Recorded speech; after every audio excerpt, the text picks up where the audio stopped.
오늘은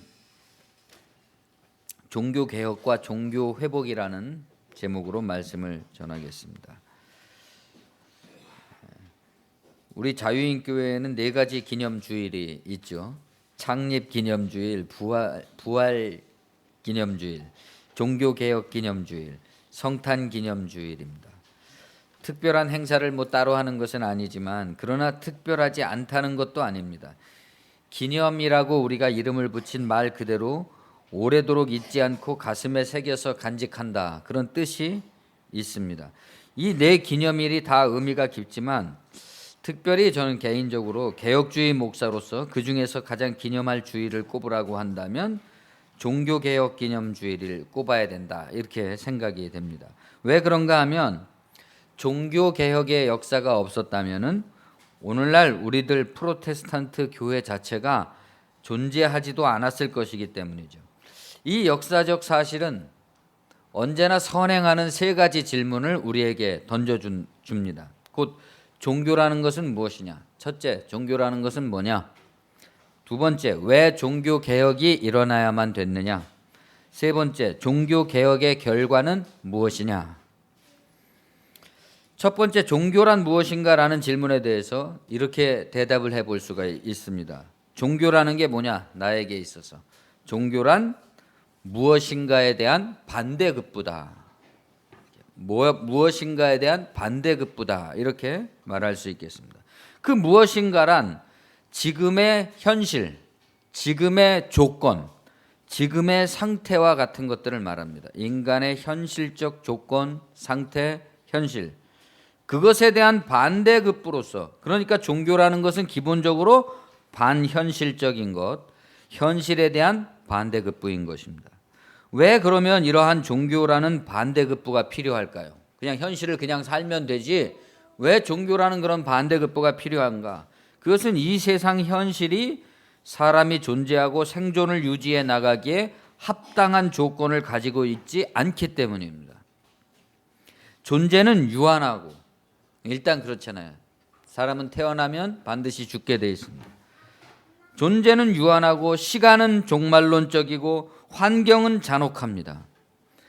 종교는 이러한 인간의 조건, 유한성, 가혹한 노동, 죄와 악, 타락과 부패, 폭력과 지배, 병과 죽음, 이걸 다 뭉뚱그려서 성서적인 말로 하자면 부자유다.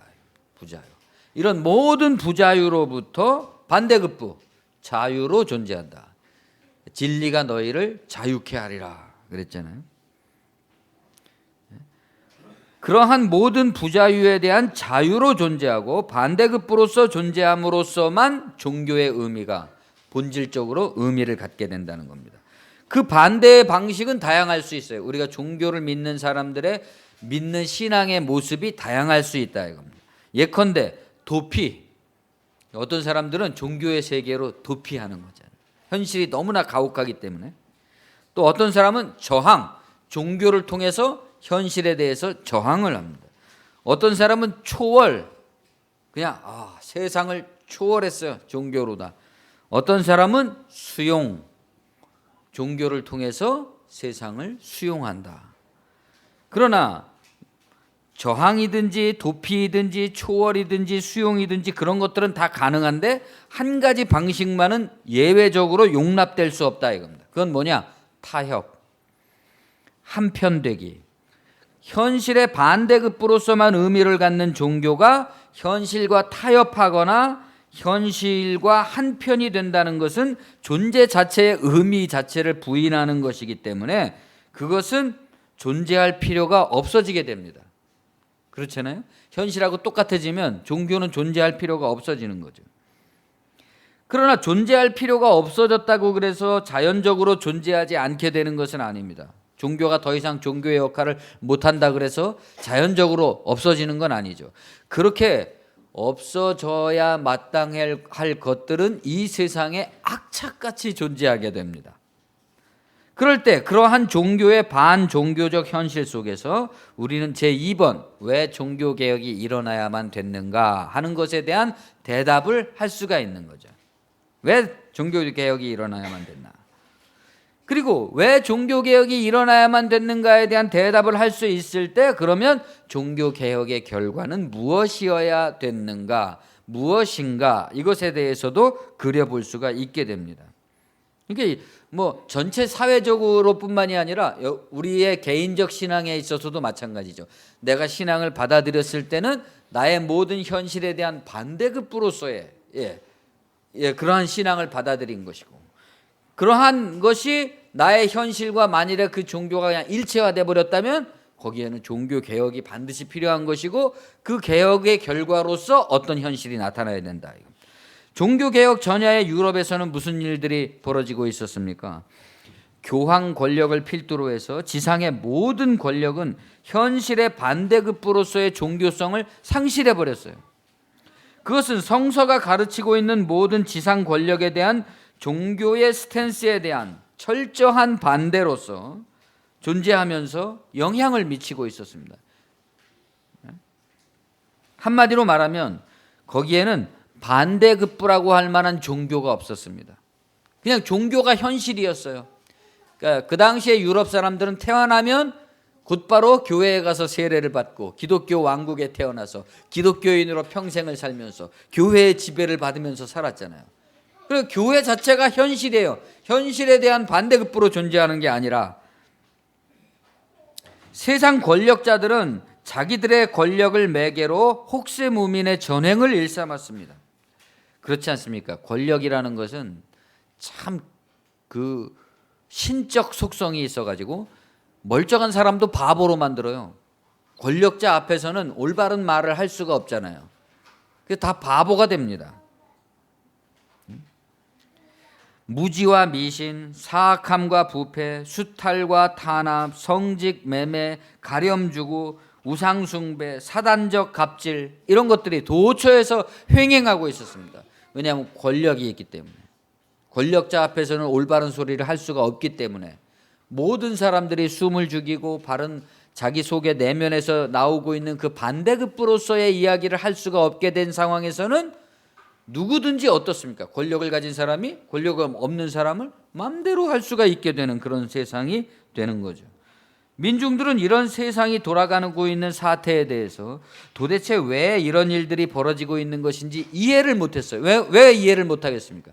태어날 때 이미 그런 세상 구조 속에서 태어났으니까 의문을 가질 수가 없는 거예요. 그러니까 교회 안에서 태어난 사람은 이 교회 안의 문제에 대해서 의문을 가질 수가 없는 거죠. 그런 것과 마찬가지죠. 민중들은 누구라고 지목할 수도 없는 권력들이 혼란스럽게 이끄는 대로 이리저리 갈팡질팡하고 있었습니다. 그때 종교개혁의 선각자들이 나타난 것입니다. 그들이 그러한 현실의 반대급부로서의 개혁에 불을 지르게 됩니다. 그들의 도구가 뭐였습니까? 성서였죠. 성서였고 실질적으로 말하자면 설교였습니다. 말씀을 통한 성령과 불의 세례, 성령과 불로서 세례를 받을 것이다 그랬잖아요.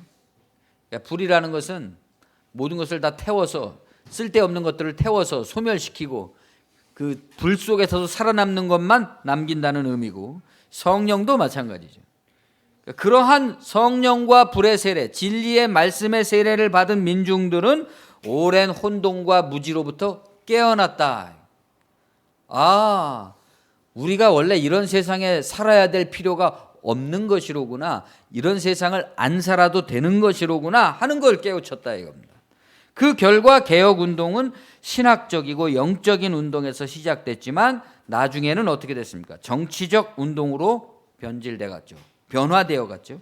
중세 로마 카톨릭 체제와 봉건 사회를 붕괴시켰고, 민족주의와 휴머니즘, 시민혁명으로 이어지는 정치적, 사회적, 제도적, 사상적, 예술적 결과로 진전되어 갔습니다. 그러니까 오늘날의 유럽의 역사, 오늘날의 유럽을 만든 역사를 향해서 종교개혁이 일어남으로써 그 자각된 민중들의 자기의 직관, 현실에 대한 반대급부로서 존재하는 신앙에 대한 열렬한 그 학문에 있어서든 예술에 있어서든 탐험에 있어서든 어디서든 그런 것들이 개발되기 시작하니까 이제 세상이 변화되기 시작해서 권력을 가지고 미신적으로 사람들을 지배하던 세상이 끝나게 됐다 이겁니다.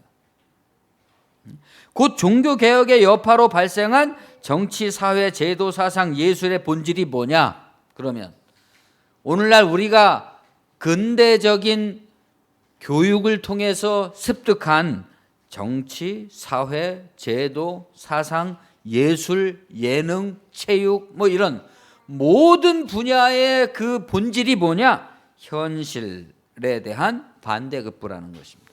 현실에 대한 반대급부. 죄와 악, 그로 인한 모든 부자유에 대한 자유의 선언이었던 것입니다. 이것이 종교라는 영성에 역동하는 흐름인 거죠. 그렇지 않습니까? 예를 들어서 예술이 그냥 예술로서만 존재하면 그 무슨 의미가 있겠습니까? 그냥 어떤 사람이 저 사람 너무 뛰어나 이런 건 아무 의미도 없는 거죠. 그러한 인간의 가슴 속에 들어있는 영감을 예술로서 표현함으로써 그것이 어디에 봉사할 것이냐. 또 체육이면 체육으로 인간이 그 자신의 육체를 사용해서 나타낼 수 있는 그 재능의 한계를 돌파한다는 것이, 인간의 부자유를 돌파한다는 것이 인간 세상에 어떤 의미를 가지느냐. 그럴 때 우리가 체육 이런 것에서도 굉장한 어떤 감동을 경험하는 거잖아요. 그렇지 않으면 그것은 저 사람이 100m를 몇 초에 뛰든지 그게 무슨 의미가 있겠습니까? 이렇듯이 모든 근대적 그 사회의 결과는 종교 개혁을 통한 인간 정신의 각성으로부터 나왔다. 오늘은 499주년 종교 개혁 기념주일입니다. 내년이 500주년이 되는 해입니다. 기념일은 원래 10월 31일이죠. 마르틴 루터가 그 95개조의 반박문을 자기 그 비텐베르크 대학 교회 정문에다가 붙인 날이 10월 31일이기 때문에 그 10월 31일이 있는 그 주에 종교개혁 기념주일로 기념하고 있습니다. 지난해 제가 마르틴 루터에 대해서 설교했기 때문에 올해는 존 캘빈에 대해서 설교를 하려고 마음을 먹었었는데 또 준비도 있어요. 다음 주에 할지도 모르겠는데, 그러나 그렇게 한가롭게 역사를 탐방하면서 낭비할 시간이 부족하다는 점을 제가 느꼈습니다. 과거의 역사를 기억하고 그 주역이었던 인물들에 대해서 추적해 보는 것은 대단히 흥미롭고도 중요한 일입니다. 개인사나 가족사나 세계사나 실제 했던 사실들을 아주 망각해 버린다는 것은 아주 애석한 일이기도 한 것이죠. 여러분도 개인적으로 자신의 가족사에 세세한 많은 일들이 있었잖아요. 아버지는 어땠고 어머니는 어땠고 할아버지는 어땠고. 근데 그런 역사들이 망실돼 버린다는 것은 굉장히 애석한 일입니다. 그러나 지금은 그런 작은 애석함에 매달려 있을 여유가 없습니다. 종교개혁 당시의 역사가 아니라 지금 우리 현실의 역사 속에서 마치 종교개혁의 전야와도 같은 사악함과 부조리와 부패와 혼동이 대한민국 전체에 만연되어 있기 때문입니다. 언제는 기득권이 깨끗하고 정의로웠던 적이 있겠습니까? 명백하고 분명했던 적이 있겠습니까? 문제는 종교인 것이죠. 지금 가장 중대한 문제는 우리 사회에서 그러한 현실에 대한 반대급부, 이러한 현실에 대한 반대급부로서 존재하는 종교가 실종됐다는 점입니다. 만일에 이 대한민국의 현실 속에서 사람들의 열망 속에 일어나고 있는 자유에 대한 갈망, 억압으로부터의 분출, 이것을 가장 반대하면서 가장 그것의 분출을 가로막고 있는 세력이 있다면 무엇일까? 바로 종교입니다. 여기는 개신교뿐만이 아니죠.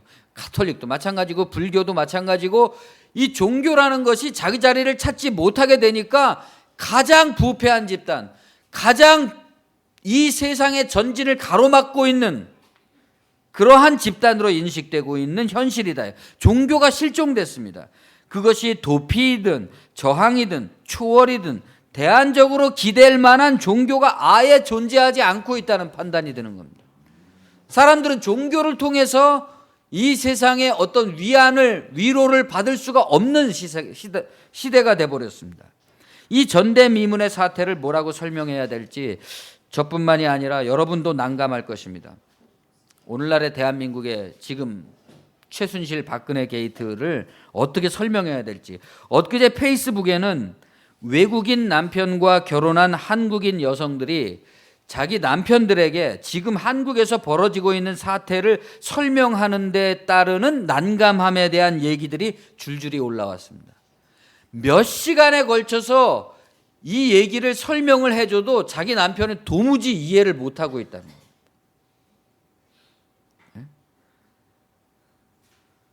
이것은 정말 웃어야 될지 울어야 될지 기뻐해야 될지 슬퍼해야 될지.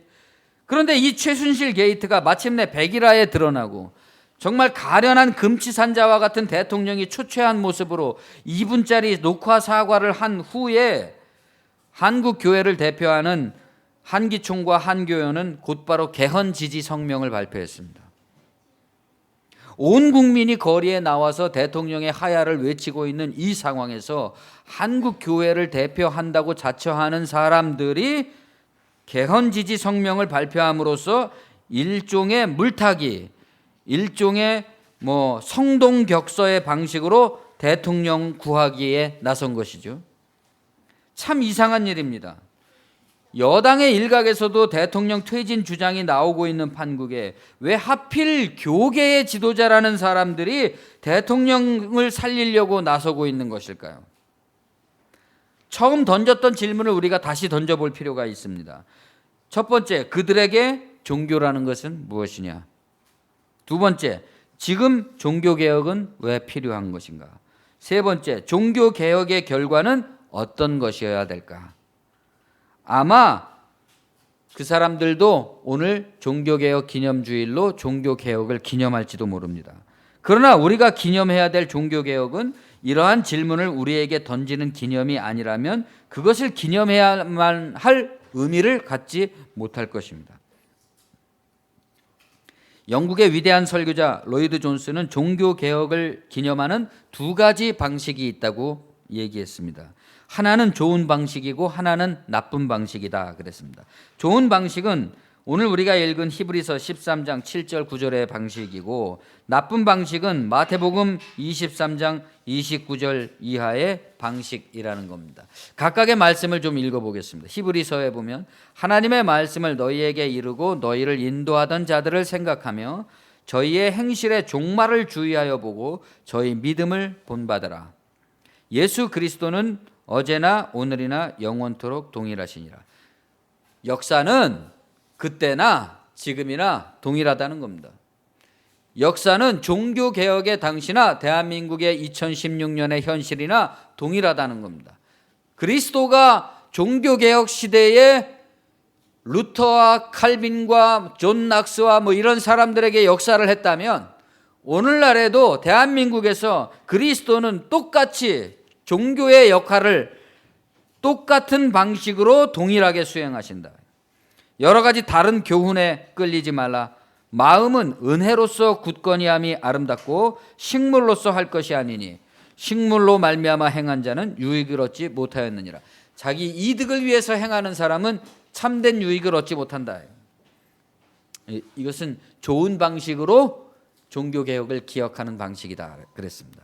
그러면 나쁜 방식은 뭐냐? 마태복음 23장 29절 이하 화 있을진저 외식하는 서기관과 바리새인들이여 너희는 선지자들의 무덤을 쌓고 의인들의 비석을 꾸미며 가로되 만일 우리가 조상 때에 있었다면 우리는 저희가 선지자의 피를 흘리는데 참여하지 아니하였으리라 하니 그러면 너희가 선지자를 죽인 자의 자손됨을 스스로 증거함이로다. 너희가 너희 조상의 양을 채우라. 뱀들아 독사의 새끼들아 너희가 어떻게 지옥의 판결을 피하겠느냐. 예수님 당시에도 또 종교개혁의 시대에도 오늘날에도 옛날 선지자들의 무덤을 쌓고 의인들의 비석을 꾸미면서 우리가 만일 조상들의 시대에 있었더라면 이 예언자들을 이렇게 죽이지는 않았을 텐데 라고 말하면서 자기 시대에 동일한 예언의 말씀, 예언자들에 대해서는 그들과 마찬가지로 동일한 방식으로 그들을 외면하고 모욕하고 죽이는 그러한 자들이라는 것입니다. 첫 번째는 종교개혁이라는 것이 왜 일어났는가 하는 그 연원을 추적하고 그 과정을 기억하고 그 의미를 오늘에 되새기려고 하는 것이죠. 히브리서 말씀은 너희에게 너희를 인도하던 자들을 생각하고 그들의 역사를 기억하는 것. 그것은 오늘의 현실을 위해서인 것입니다. 두 번째는 그 모든 역사의 본질을 지워버리고 엉뚱한 기념식과 엉뚱한 기념사업으로 그 본질이 망각되도록 대체해버리는 것입니다. 예를 들면 친일파의 자식들이 독립운동가들의 독립운동을 기념하는 거죠. 민주화에 역행하던 사람들이 민주화를 위해서 희생한 사람들의 기념식을 주도하는 거죠. 그 기념사업을 주도하는 것으로서 또 자기들의 권력을 삼고 그것으로서 치부하고 그것으로서 명성을 누리고 그것으로서 권력을 정당화하는 거죠. 첫 번째는 현실에 대한 반대급부로서의 종교의 회복을, 두 번째는 현실에 대한 반대급부로서의 종교의 왜곡을 나타내고 있습니다. 지금 우리는 이 두 가지 방식의 종교개혁 내지는 신앙적 선택의 기로에 놓여 있습니다. 한국교회는. 그리고 우리 시대의 교회를 대표한다는 자들은 대개 다 두 번째 그룹에 속해 있다는 것입니다. 대개 다 두 번째 그룹에 속해 있고 나머지 대다수는 침묵 속에 잠겨 있습니다. 첫 번째 태도는 찾아보기가 어렵습니다. 그러나 절망할 필요는 없죠. 이로써 종교개혁 499주년을 기념하는 우리가 이제부터 진실로 기념하고 간직하고 전개해 나가야 될 종교개혁의 모습이 어떠할 것인지 그림이 명백해지기 때문입니다. 이제부터 우리는 어떤 종교개혁을 추구해 나가야 될 것이며 거기에는 어떤 그림의 미래가 전망이 되어야 될 것인가. 오늘날 종교개혁이 일어나야 되는 필요성은 무엇일까요? 1517년 마르틴 루터가 종교개혁의 봉화를 들어올리기 전과 같이 오늘날 우리 사회에 다른 사람들도 마찬가지겠지만 특히 기독교인들이 참으로 무지하고 뒤떨어져 있으며 문맹들이기 때문입니다. 문맹이라는 표현은 두 가지 측면에서 그렇게 주장될 수 있습니다. 첫째는 문학적 의미에서, 둘째는 종합적 의미에서 문맹이라고 할 수 있습니다. 그러니까 말 그대로 문맹이기도 하고 말귀를 못 알아듣고 글을 읽을 줄 모르는 문맹이기도 하고 종합적으로는 직관력이 없다는 것입니다. 분별력이 없다. 실제로 기독교인들은 성서를 제대로 읽어내지를 못합니다. 사실 성서는 어려운 책이기도 하죠. 그렇게 쉬운 책이 아닙니다. 10번 읽고 100번 읽고 암송을 하고 그랬다 그래서 성서를 전체로 이해할 수 있는 그런 게 아니죠. 예를 들어서 불교의 경전이나 유교의 경전 같은 것들은 아주 구체적인 가르침들을 가지고 있습니다. 얘기하고 있습니다. 그렇기 때문에 누구든지 글을 읽을 수 있는 사람은 그 경전을 읽으면 이 경전이 무엇을 가르치는지를 이해합니다. 그러나 이 성경은, 구약 성경은 거의 다 그냥 역사 이야기거든요. 또 신약 성경도 마찬가지로 그리스도의 생애와 그의 말씀과 일부 가르침들을 기록한 것이기 때문에 전체적으로는 이 길고 방대한 책들이 가지고 있는 내용 전체를 일맥상통하게 꿰어서 하나의 관점으로 생각해낼 수 있는 사람들이 드물어요. 그 결과로 전체적인 신앙생활이 왜곡되고 있는 것입니다. 이럴 때는 이런 말씀을 갖다 들이대고 저럴 때는 저런 말씀을 갖다 들이대기 때문에 그것이 서로 연결되지 아니하고 일관성을 상실하고 있다 이겁니다. 이 두 가지 의미의 문맹이 만들어내고 있는 현실이 도덕적 상태의 현저한 타락입니다. 그 결과로. 그러니까 타락이라는 것은 그렇게 어려운 아주 부패한 나쁜 그런 게 아니라 일관성이 없다는 겁니다. 첫 번째로 일관성이 없기 때문에 현저하게 자기의 수준이 점점 떨어져 간다는 것입니다. 과거 우리 한국 기독교인들은 믿지 않는 사람들에 비해서 거짓말을 하지 않는다든가 성실하고 진실하다는 평가를 받아왔었습니다. 저희가 어렸을 때만 해도 교회 다닌다 그러면 쟤는 거짓말 안 하는 사람 이런 식으로 인식됐었죠. 저 사람은 기독교인입니다. 그러면 거짓말 안 하고 성실하고 열심히 일하는 그런 사람이라고 생각됐죠. 그러나 지금은 어떻습니까? 지금 기독교인들은 스스로가 자긍심을 갖지 못하고 있습니다. 어디 가서 저는 기독교인입니다, 그리고 저는 예수 그리스도를 믿고 있고 이렇게 말하는 것을 주저하게 돼요. 아니, 어떤 의미로는 대부분의 기독교인들이 자긍심이 뭔지도 잊어버렸습니다. 뭐가 우리의 자긍심이었었는지도 잊어버렸다. 우리가 기억해야 될 우리들 자신의 종교개혁, 믿음의 첫 번째 의의는 무엇이냐? 우리가 믿었을 때 그 사실이 가지는 첫 번째 의미는 그것이 우리의 진로를 바꿔 놓았다는 것입니다. 내가 기독교 신앙을 가졌을 때 내 인생에 있어서 첫 번째 의미는 그것이 내 인생의 앞으로의 진로를 바꾸어 놓았다는 것입니다. 우리는 거기로부터 전진해 나온 것입니다. 그러한 영적, 인격적, 도덕적 새 출발을 가능하게 했던 동력이 무엇이냐? 복음의 말씀이었다, 이건. 성서였다 이거죠. 특별히 그 복음의 말씀이라는 것은 1세기의 지상에 나타나신 그리스도 예수의 생애와 가르침을 기록한 복음서를 비롯한 신약 성경을 말합니다. 신약 성경의 메시지가, 그리스도를 통한 복음의 메시지가 내 인생의 진로를 바꾸어 놨다 이겁니다. 바꾸어 놨으면 바뀌어진 확실함이 있어야 되는 거죠. 그때부터 바뀌어진 게 없으면 안 되는 거죠.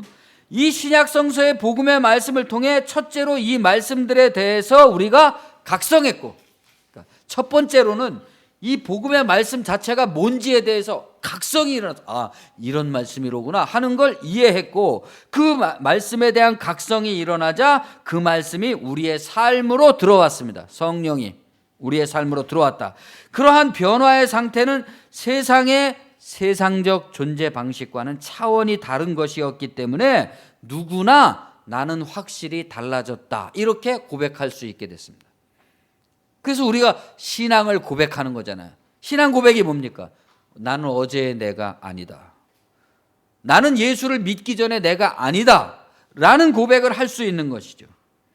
그러면 나는 예수를 믿기 이전에 내가 아니다라고 말할 때는 예수를 믿었을 때 나에게서 일어났던 확실한 변화, 과거의 나의 현실 속에서 현실과 일체화되어서 혼란과 갈등과 방황과 죄와 부패 속에 있던 내가 이제는 그것에 대한 명백한 인식을 갖게 되었고, 그 명백한 인식 속에서 나의 삶의 진로가 바뀌었다는 확고부동한 자긍심이 나에게 있게 되는 거죠.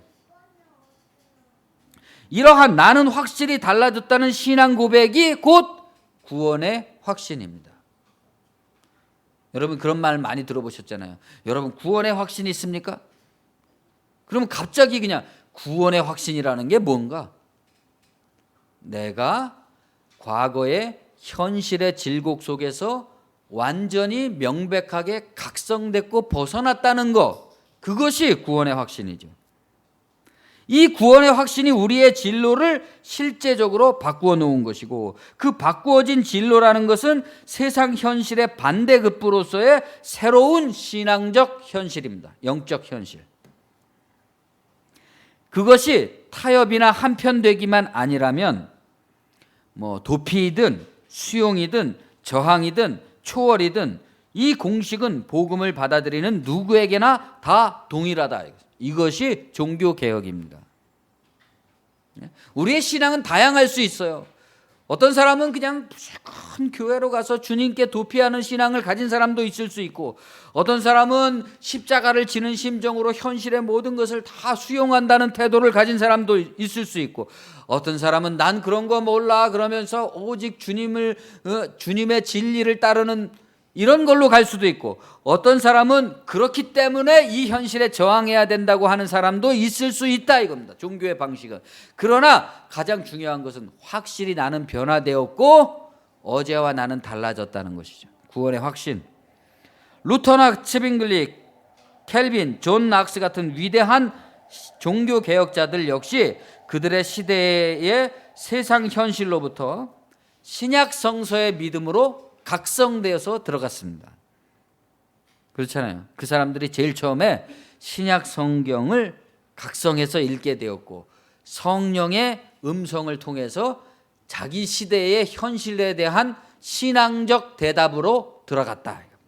그리고 거기서 말씀에 대한 각성이 일어나자 자기들이 맨 먼저 그 메시지로 들어간 것입니다. 그러자 성령이 그들을 사용해서 문맹 상태에 놓여있던 민중들을 각성시키기 시작했습니다. 그들은 단지 신약 성서를 바르게 읽고 해석하고 설교했을 뿐이죠. 이 사람들이 기본적으로 누굽니까? 오늘날로 따지면 그냥 교회의 목사들이에요. 성경 교사들입니다. 이 사람들이 한 기본적인 일은 뭡니까? 성경을 해석하고 그것을 사람들에게 설교한 것뿐이죠. 그 해석과 설교가 세상을 바꿔놨다 이겁니다. 그것이 세계 현실의 진로를 바꾸어놨어요. 어디로 향한 진로를 바꿔놨습니까? 어디로?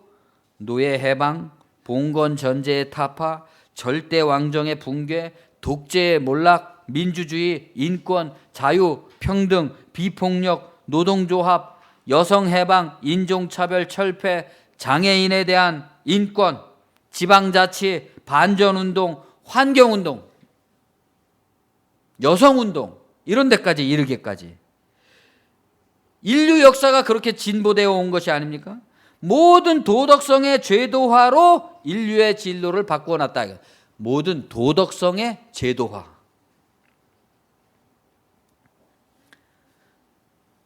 예수 그리스도께서 복음을 선포하신 것은 도덕성의 제도화를 위해서는 아니었습니다.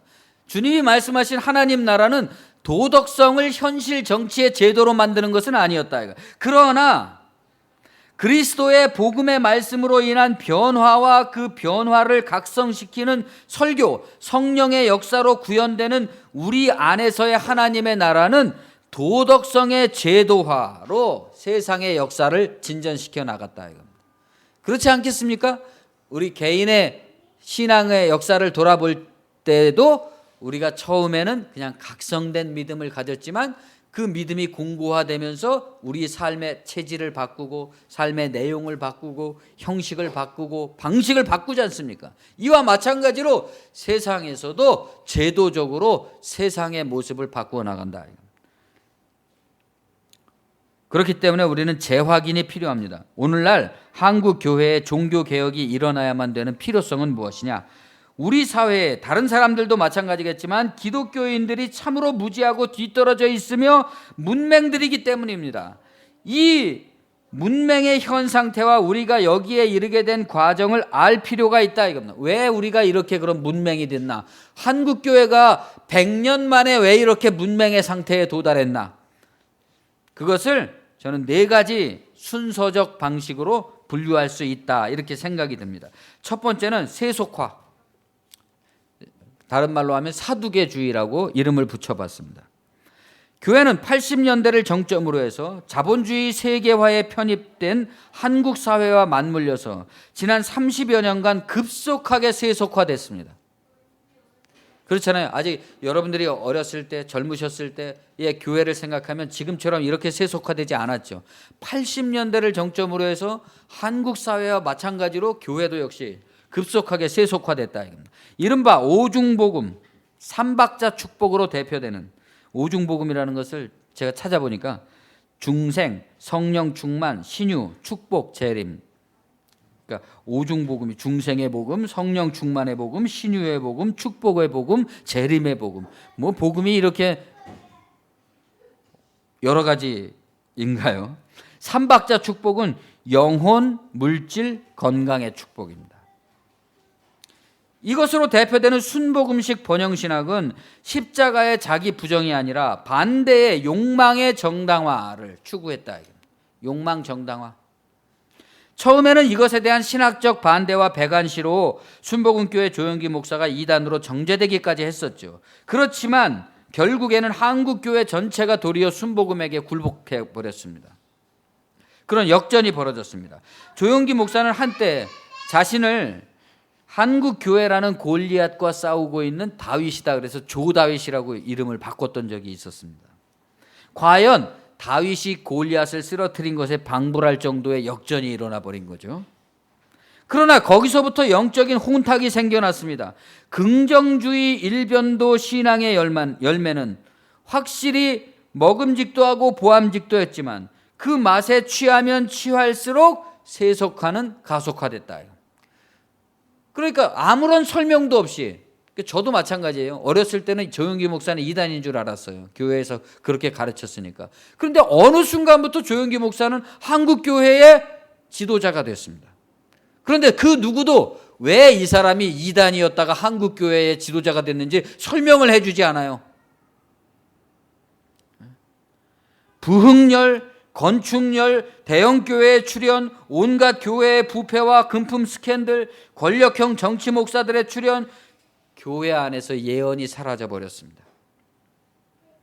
담임 목사들은 회사의 경영자들이 되었고 부목사들은 직원이 됐습니다. 저도 한때 과거에 있던 교회에서 무슨 경영학 이론으로 그 교역자들이 스터디를 해야 된다, 그런 시절이 있었단 말이죠. 이제 교회의 담임 목사는 경영자다 그러면서 CEO다. 경영학, 교회 성장학, 상담, 심리, 처세술, 온갖 마인드 컨트롤이 기독교 메시지를 대체했습니다. 그러니까 반대급부가, 현실에 대한 반대급부가 아니라 현실 자체에 영합해가는 방식으로 바뀌었다 이겁니다. 예배에서 설교의 비중은 줄어들고 말씀 자체에 대한 비중은 줄어들고 찬양과 기도와 이벤트의 비중들이 늘어났습니다. 어떤 목사들은 그냥 성경 한 줄 읽고 나서 나머지는 다 그냥 딴소리만 하잖아요. 이러한 세속화의 요소들은 현실 긍정과 성공에 유리하다는 이유로 정당화되었고 복음으로 받아들여졌습니다. 이것이야말로 복음이다, 기쁜 소식이다. 그 결과 현실의 권세, 곧 보수적 세속 기득권과 교회의 정치적 연대가 점점 공고해져 갔습니다. 그 옛날에는 교회가 어느 정도 현실 권력에 대해서 소외된 사람들의 도피처, 소외된 사람들의 대변으로서 존재하고 있었는데, 이제는 교회는 누구보다도 기득권이 돼버리고 누구보다도 수구적인 입장이 돼버렸습니다. 결국 기득권과 교회의 이해타산은 일체화되었다. 한기총과 한교연이 대통령 살리기에 나설 정도로 일체화돼버린 상황입니다. 세속화, 두 번째로 도덕화를 말할 수 있습니다. 이건 바리새주의라고 할 수 있는데, 도덕화는 세속화에 대한 반발로 나타났습니다. 그것은 세속화된 자신들 내부에서도 나타나고 그들을 반대하는 사람들 속에서도 나타난다 이겁니다. 도덕화가 내부에서 나타날 때 그것은 무의식적인 콤플렉스를 가리는 소독으로 잠시 사용될 뿐이다. 여러분 그런 말씀 들어보셨어요? 가장 개혁적인 목사들의 설교가 어디에서 가장 많이 소비가 되느냐 하면 강남에서 가장 많이 소비된다. 왜 그럴까요? 양심을 달래주기 때문에. 도덕화가 내부에서 나타날 때는 그것은 자기들의 양심의 찔림을 가리는 도구로만 사용된다. 그것이 전체적 메시지가 지시하는 삶에 강조된 내용이 아니라는 겁니다. 정직해야 된다, 뭐 이런 말들을 하는데 그것이 정말로 정직으로 나가는 삶을 추동하는 게 아니라 자기들이 지금 하고 있는 것을 정당화시키는 도구로서 존재한다.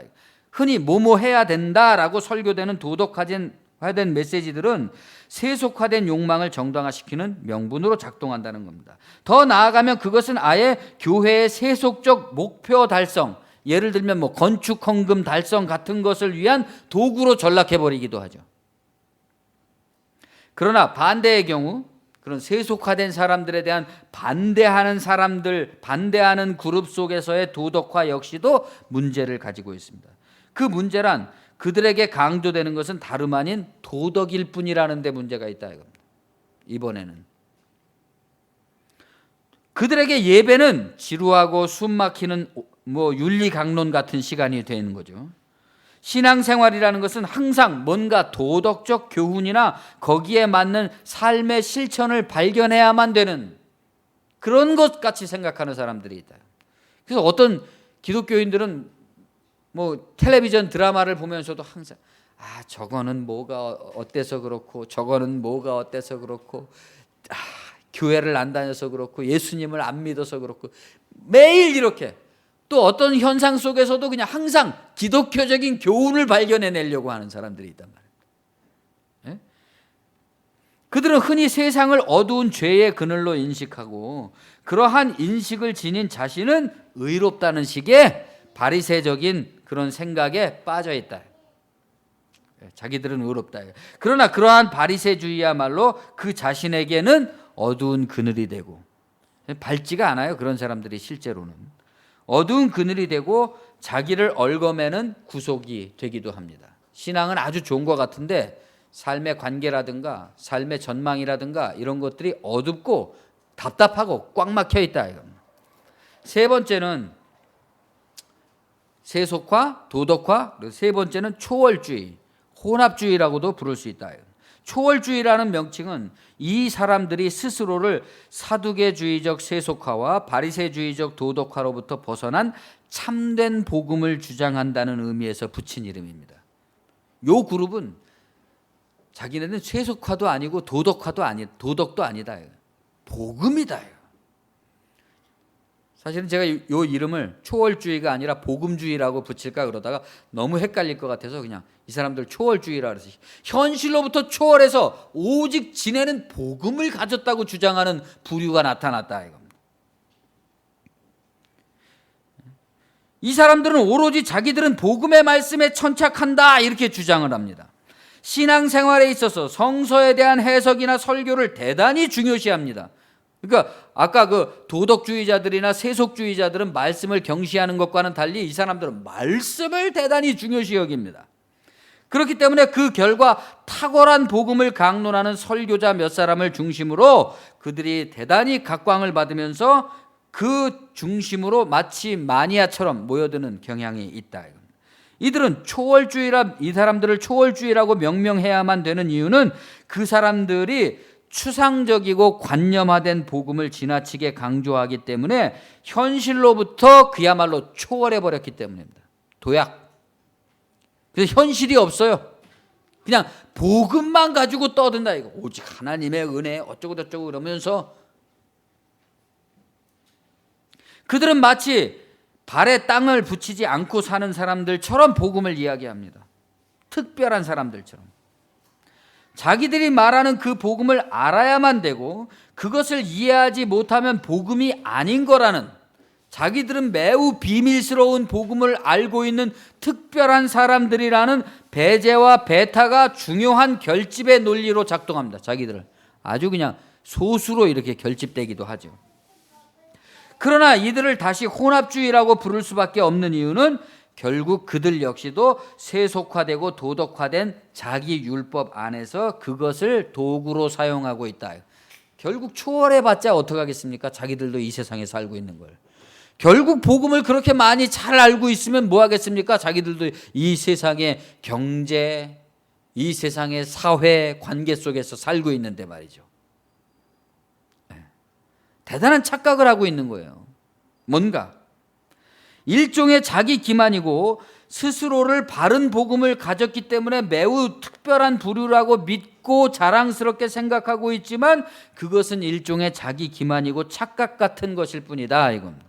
만일 그들이 진정 하나님의 말씀 앞에 정직한 사람들이었다면 자기들이 하고 있는 그런 말 자체가 거짓된 것이라는 걸 금방 깨달았을 것입니다. 그렇잖아요. 우리가 우리 스스로를 나는 좀 특별한 사람이야, 대단한 사람이야 이렇게 좀 우쭐대는 마음을 가졌다가도 우리가 주님 앞에 정직하게 서게 되면 곧바로 어떻게 되겠습니까? 사실은 다 거짓말뿐이라는 것을 알게 되죠. 우리는 그렇게 특별하게 초월된 존재가 아닙니다. 이 세상을 벗어나서 따로 있을 수 있는 존재가 아니라 이 세상에서 같이 먹고 뒹굴고 싸우고 경제 활동을 하고 서로 돕고 공존하지 않으면 살 수 없는 사람들이다 이겁니다. 초월주의. 네 번째는 종교성의 실종입니다. 종교성의 실종이라는 것은 선행된 세 가지 결과 때문에 나타난다. 그러니까 사람들이 질렸다 이겁니다. 세속화에도 질렸고 도덕화에도 질렸고 그냥 혼합주의적이고 자기들만 복음을 안다 그러는 이런 재수없는 사람들에게도 질렸고 그 결과 어떻게 돼요? 교회가 의미가 없다. 선행된 세 가지에 대한 비판적 입장을 가진 지성적인 그리스도인들에게서 주로 나타난다. 생각하는 사람, 회의하는 사람, 고민하는 기독교인들에게서 주로 이런 태도들이 나타납니다.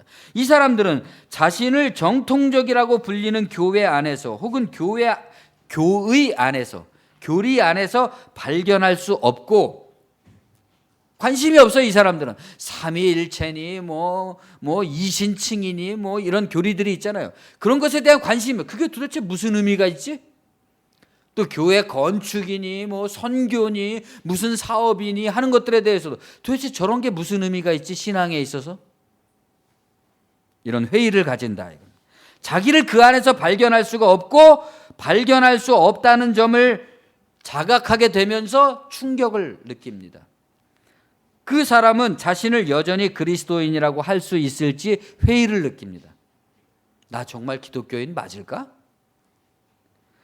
그는 어떤 때는 자신은 더 이상 기독교인이 아닐지도 모른다는 생각을 하고 있죠. 그리고 또 어떤 담대한 사람, 그거보다 조금 담대한 사람들은 까짓거 기독교인이라고 불리든 안 불리든 상관없다, 이런 데까지 나가는 거죠.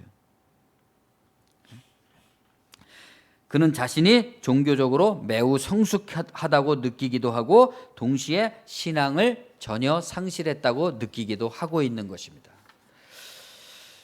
이 네 가지가 우리 한국 교회의 문제다 이거죠. 종교개혁이 일어나야만 되는 이유다. 며칠 전 JTBC 뉴스에 일본 작가 무라카미 하루키의 소설 상실의 시대 이야기가 등장했습니다. 상실의 시대의 마지막 장면에는 주인공 청년이 애인과 전화통화하는 장면이 나옵니다. 애인이 지금 당신 어디 있느냐고 물어보는데 주인공은 대답할 말을 잊어버립니다. 왜 그러냐? 자기가 지금 어디에 있는지 모른다는 것이죠. 그러니까 현실적으로도 자기가 지금 방황하고 헤매다 보니까 자기가 있는 곳이 어딘지도 모른다는 말이기도 하지만 정신적으로, 실존적으로, 영적으로 지금 우리가 어디에 있는 것인지 모른다는 대답입니다. 내가 지금 어디에 있는지 모르겠다. 이게 지금 한국 기독교인들의 문제죠. 뭐 기독교인뿐만이 아니라 한국 사회의 문제이기도 하지만 그것을 대답해 줄 수 있는, 우리가 지금 어디에 있는가를 대답해 줄 수 있는 이 현실의 반대급부로 존재하는 종교가 세속화, 도덕화, 혼합주의 그리고 종교성의 상실로 말미암아서 대답해 줄 말을 잊어버리고 있다 이겁니다. JTBC 뉴스에서는 이 상실의 시대를 변경해서 순실의 시대라고 자막을 띄웠어요. 그림을 띄웠어요.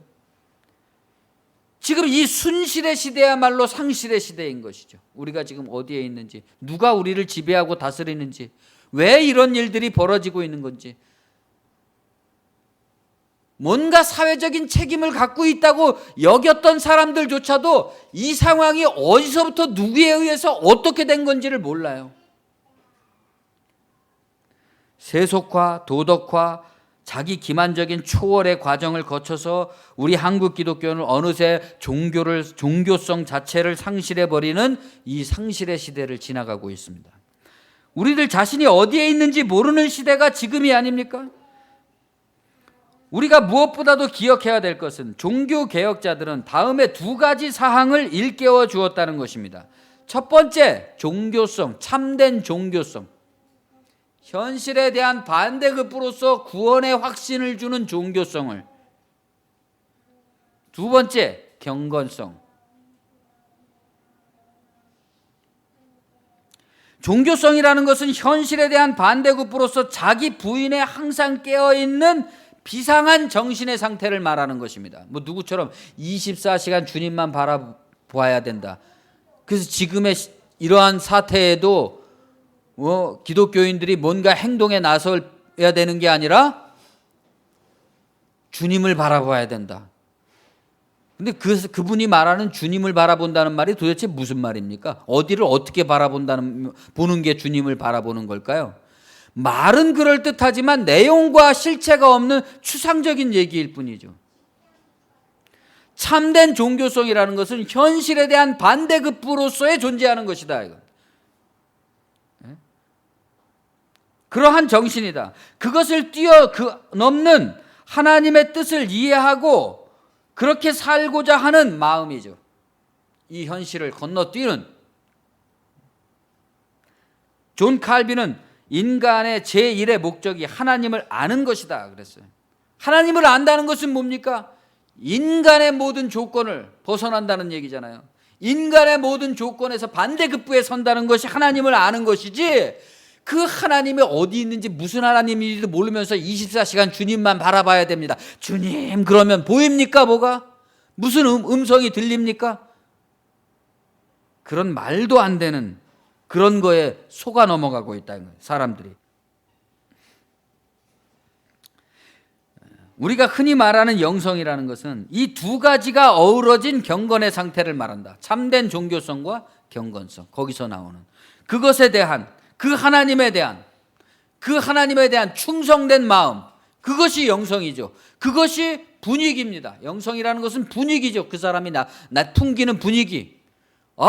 저 사람이 풍기는 분위기는 이 현실의 반대급부로서 존재하는 그 종교의 모습을 가지고 있고, 명백하고 분별력 있고 확실한 길을 보여주고 있다. 그것에 대한 일관된 충성됨이 있다. 이게 종교성과 경건성입니다. 우리가 이 두 가지 상태를 가졌을 때 우리는 그것을 종교개혁이라고 부를 수 있겠지만, 그것은 실제로는 종교 회복이다, 이렇게 불러야만 마땅하다 이겁니다. 종교가 회복된 거죠. 지금 우리 시대는 종교 개혁뿐만이 아니라 종교 자체가 회복돼야 되는 필요성이 놓여 있다 이겁니다. 종교 개혁자들은 물론 신약 성경을 가지고 싸웠습니다. 그러나 그들이 신약 성서에서 발견한 오직 믿음으로 구원받는다, 이신칭이라 그러잖아요. 오직 믿음으로 구원받는다 라는 교리는 단지 교리가 아닌 것입니다. 원래 여기서 말하는 믿음이라는 것은 우리 오늘날 우리 기독교인들이 오직 믿음으로 구원받는, 믿습니다, 그런 믿음이 아니에요. 신뢰할 만하다는 얘기입니다. 하나님이 신뢰할 만한 분이라는 것을 안다는 것이 우리의 구원이다. 맹목적으로 거기에 자기를 투사한 믿음이 아니라 이지적으로 하나님은 믿을 만한 분이라는 그 지성을 가진 자기 고백, 그것이 구원을 이룬다는 거죠. 거기서부터 무엇이 나온다는 것입니까? 제가 지금까지 말씀드린 참된 종교성과 경건함이 나온다는 거죠. 그러한 지성적 자기 고백 속에서. 그리고 그 지성적 자기 고백이 하박국의 시대와 같이 모든 외국 세력에 의해서 멸망되어가는 조국, 이제는 더 이상 하나님의 나라라고 부를 수도 없을 만큼 처참하게 망가져가고 있는 그 상황 속에서도 의인은 오로지 그러한 잃어버리지 않는 믿음으로 말미암아서 산다고 한 것입니다. 종교개혁자들은 그러한 신뢰할 만한 하나님을 발견했고, 그것을 자기들의 시대에 현저하게 구현되지 못하고 있는 그 현실 속에서 다시 그 하나님을 불러온 거죠. 그래서 사도 바울이 하박국의 그 말씀을 자기 시대에 끌어들여 왔던 것처럼, 로마 제국 치하에서 끌고 들어왔던 것처럼, 존 캘빈이나 마르틴 루터는 다시 그 말씀을 자기 시대로 끌어들여 온 것이고, 우리는 오늘날의 우리 시대로 다시 그 말씀을 끌어들여 와야 된다는 거죠. 그리고 그 종교성과 경건에 대한 확신으로부터, 지성으로부터 우리의 구원의 확신이 나온다. 우리는 달라졌다. 나는 달라졌다. 우리 대한민국은 달라졌다. 달라져야만 한다. 이렇게 달라질 것이다 라는 구원의 확신을 제시할 수 있을 것입니다. 그 구원의 확신이 그들로 하여금 모든 반종교적, 반경건의 세속화, 도덕화, 자기초월, 종교적 상실의 현실과 분명하고 명백하게 싸우게 했던 것입니다. 여러분이 바른 복음의 신앙을 가졌다면 우리는 이 세상 속에서 세속화와도 싸우고, 도덕화와도 싸우고, 자기 초월의 이런 자기 기만과도 싸우고, 종교성 상실과도 싸울 수 있다. 우리들 자신에서 먼저 말이죠. 우리들 자신 속에 들어있는 세속화, 도덕화, 자기 초월의 기만성, 종교성의 상실, 이것과 싸워 나가면서 그래도 오직 의인은 믿음으로 말미암아 살리라. 그 말씀을 붙들 수가 있을 것입니다. 우리는 더 이상 직설적으로 교회에 나오라고 권면하는 것이 바람직하지 못한 처신이라는 것을 인식하고 있습니다. 그렇잖아요? 우리가 어디 가서 사람들한테 교회 나오라고 이렇게 말을 안 해요. 그리고 어떤 분들은 자기네 교회를 선전할 때 자기네는 교회 나오라고 막 강권하지도 않고 뭐 그런다는 것을 자랑으로 이렇게 선전하기도 합니다. 그런 시대가 돼버렸어요. 교회 나오라고 권하는 대신 교회 나오든 안 나오든 어디에 있든 그리스도인으로 살 수도 있다고도 말을 합니다. 교회 안 나오고도 그리스도인으로 살 수 있다고도 말을 하고 있습니다. 그러나 과연 그럴까요? 정직하게?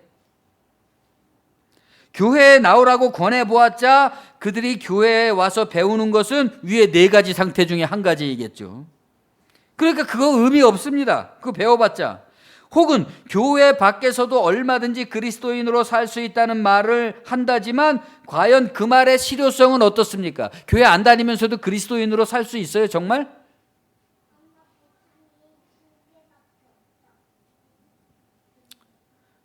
아무튼 우리는 믿지 않는 자들에게 그리스도를 믿게 하지도 못하고 설명하지도 못하고 설득하지도 못하는 매우 곤란하고 어려운 처지의 시대를 살고 있습니다. 그리스도께서 직접 나타나신다고 해도 사람들을 설득하기 어려울 겁니다. 네? 여러분들이 당장 우리들이 모여있는 이 그룹 속에서는 이런 말들이 통용이 되지만 여기를 벗어나서 다른 기독교인들이거나 아니면은 아예 기독교하고 상관없이 사는 사람들 속에서 이야기를 나눠보면 우리들이 꿈꾸고 우리들이 가려고 하는 지향하고 있는 그런 세계가 그 사람들에게 얼마나 거리가 먼지, 도무지 어디서부터 어떻게 이해를 시켜야 되는지 난감하고 말이 성립이 되지 않는다는 것을 많이 느끼실 겁니다. 그러나 그것은 사실은 우리들 자신이 종교개혁 내지는 종교회복의 필요 앞에 직면하고 있는 것이다 라고 말할 수도 있을 것입니다.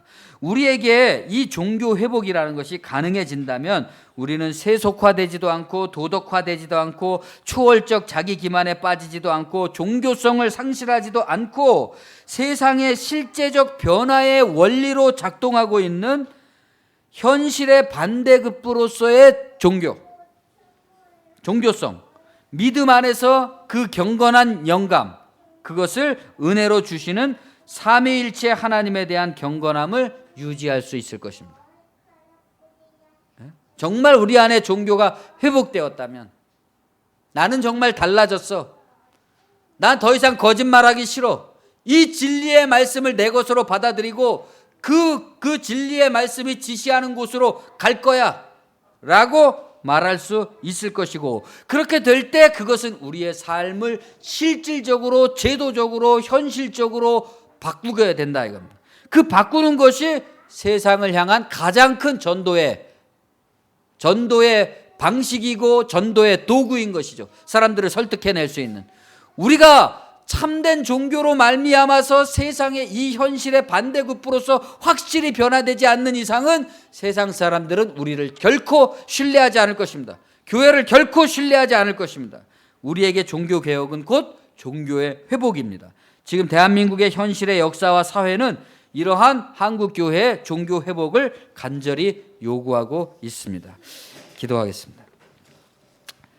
주님 은혜를 감사합니다. 우리를 이끌던 수많은 지도자들, 우리에게 복음을 전파해준, 이어준 수많은 복음의 전파자들의 삶과 그 종말을 기억하고 그들의 삶의 믿음을 본받아 나갈 수 있는 그러한 사람들이 될 수 있기를 원합니다. 주님과 같이, 사도 바울과 같이, 또 종교 개혁자들과 같이 우리 시대도 참된 영성의 회복, 종교성과 경건함의 회복을 요청하고 있습니다. 우리의 삶의 모습 속에서 나타나지 않으면 그것은 다만 추상적이고 관념적이고 거짓되고 혼합된 것일 뿐입니다. 주님, 우리에게서 먼저 우리들 개개인의 신앙 고백 안에서 이러한 확실한 변화된 열매가 있게 도와주시고 그것이 우리 삶에 나타날 때 교회의 존속의 이유와 교회가 참으로 사람들을 기독교로 변화시킴으로써 어떤 미래를 꿈꾸는 것인지, 어떤 하나님 나라를 우리가 제시하려고 하는 것인지 우리들 안에서 보다 분명하고 명확해지게 도와주시고, 우리 안에서 먼저 그러한 하나님 나라가 이루어질 수 있도록 인도하여 주시옵소서. 예수님의 이름으로 감사하며 기도합니다. 아멘.